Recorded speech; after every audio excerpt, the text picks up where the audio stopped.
Hello everyone, আসসালামু আলাইকুম। শুটকি তেল দিয়ে ভাজা হচ্ছে, আর এই দিকে আমরা কচুর লতি আর অল্প কয়েকটা আলু দিয়ে রেডি করে নিয়েছি। আর আজকে শুটকির লতি তরকারিটা রান্না করছে আমার ভাবি। আর এই তরকারির মধ্যে কিন্তু আমরা কয় প্রকারের শুটকি দিছি? তিন প্রকারের শুটকি দিয়েছি, বুঝতে পেরেছেন? চিংড়ি শুটকি আর এমনি 2 প্রকারের শুটকি দিয়ে রান্নাটা হবে আজকে।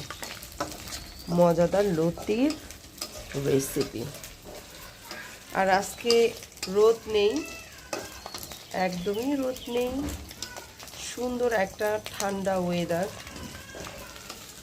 এই জন্য আজকে আমরা দুজন মিলে অনেকগুলো রান্নাবান্নার প্রিপারেশন হাতে নিয়েছি। যেখানটি করলা রান্না হবে, করলাটা রান্না করবো আমি শুটকি দিয়ে।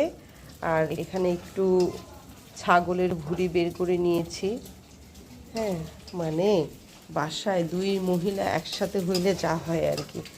আর এই দিকে আমার ভাই এই যে মাছটা নিয়ে এসেছে, সেটা পরিষ্কার করছি, এই যে। আর এই সাইডে রান্না হচ্ছে, তো ওটা তো লাল হয়ে গেছে, এখন বাকিগুলো দিয়ে দেন। রসুন, পেঁয়াজ, এখানে আরও আছে রসুন, আমাদের গাছের একদম লাল মরিচ থেতলে রাখানো হয়েছে, আর এই যে আদা দিয়ে দিলাম।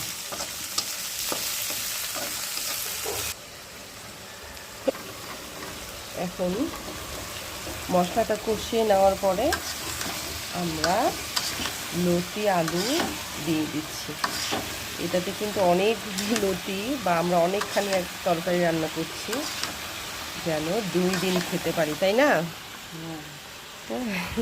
2 দিন যেন খেতে পারি, সেটার জন্য আমরা একটু বেশি করে রান্না করে রেখে দেব। আর কালকে যেহেতু ফ্রাইডে, কালকে কোথাও একটু বেড়াতে যেতে পারি, আর আজকে রান্না করে রেখে দিলে কালকে খেতে পারবো। এখানে আমরা রান্না করব করলা, যে এই বড় শুটকি আর ইচা মাছের শুটকি, মানে চিংড়ি শুটকি দিয়ে রান্না করব এখন করলাটা। এই যে করলা ধুয়ে তিতা বের করে একেবারে ক্লিন করে রেখেছি। তেলের মধ্যে শুটকিটাকে ভালো করে ভেজে নিতে হবে।